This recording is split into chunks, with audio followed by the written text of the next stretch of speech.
আসিয়ার মৃত্যুর দিনেই দেশের বিভিন্ন স্থানে মিলেছে ধর্ষণের অভিযোগ। নারায়ণগঞ্জে চকলেট দেওয়ার প্রলোভনে এক শিশুকে ধর্ষণের অভিযোগ উঠেছে ব্যবসায়ীর বিরুদ্ধে। সিরাজগঞ্জে স্কুলে পড়তে গিয়ে ধর্ষণের শিকার হয়েছে দ্বিতীয় শ্রেণীর এক শিক্ষার্থী। মেহেরপুরে ধর্ষকের বিচার দাবিতে থানা ঘেরাও করে বিক্ষোভ হয়েছে। আর লালমনিরহাটে ধর্ষণের অভিযোগে একজনকে গ্রেফতার করেছে পুলিশ। মাগুরায় ধর্ষণের শিকার ৮ বছরের শিশু আসিয়ার মৃত্যুতে যখন শোকে কাতর গোটা দেশ, ঠিক তখনই দেশের বিভিন্ন স্থানে মিলেছে আরও কিছু পাশবিকতার খবর। বৃহস্পতিবার নারায়ণগঞ্জের রূপগঞ্জে চকলেটের প্রলোভনে ৭ বছরের এক শিশুকে ধর্ষণের অভিযোগ উঠেছে এক কাঁচামাল ব্যবসায়ীর বিরুদ্ধে। বিষয়টি ধামাচাপা দিতে ৫,০০০ টাকায় মীমাংসার চেষ্টা করে স্থানীয় প্রভাবশালীরা। ঘটনা জানাজানি হলে বিক্ষোভ করেন এলাকাবাসী। পরে পুলিশ ও উপজেলা প্রশাসন ভুক্তভোগী শিশুকে উদ্ধার করে ভর্তি করে ঢাকা মেডিকেল কলেজ হাসপাতালে।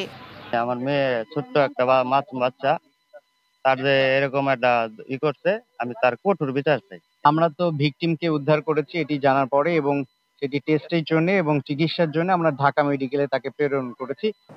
সিরাজগঞ্জের রায়গঞ্জে শিশু যত্ন কেন্দ্রে ধর্ষণের শিকার হয়েছে দ্বিতীয় শ্রেণীর এক শিক্ষার্থী।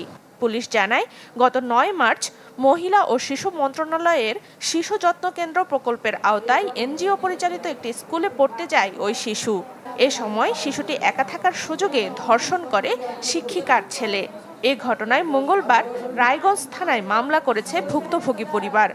মিয়া চেক করে অজ্ঞান হয়ে গেছে, আর মা বললে পানি ঢালছে, একটু মিয়া কইলো। এই পাশের আসল স্কুলে আর একটু মহিলা পড়ায় এর উঠানের সাথে হেতি হুস্তা নিয়ে এই পাঙ্গাসি সিলিম ডাক্তারের বইয়ের কাছে নিয়ে গেছে। মেহেরপুরে শিশু ধর্ষণের ঘটনায় জড়িতদের বিচার দাবিতে থানা ঘেরাও করে বিক্ষোভ করেছে ছাত্র জনতা।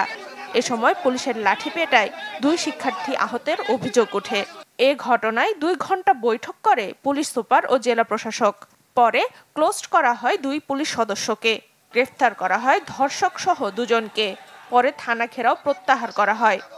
যে ধর্ষণ করেছে ওকে তুমি ডাক করাও, ওকে না ডাক করে আমাদের লোকজনকে লাঠিচার্জ করলো পুলিশে।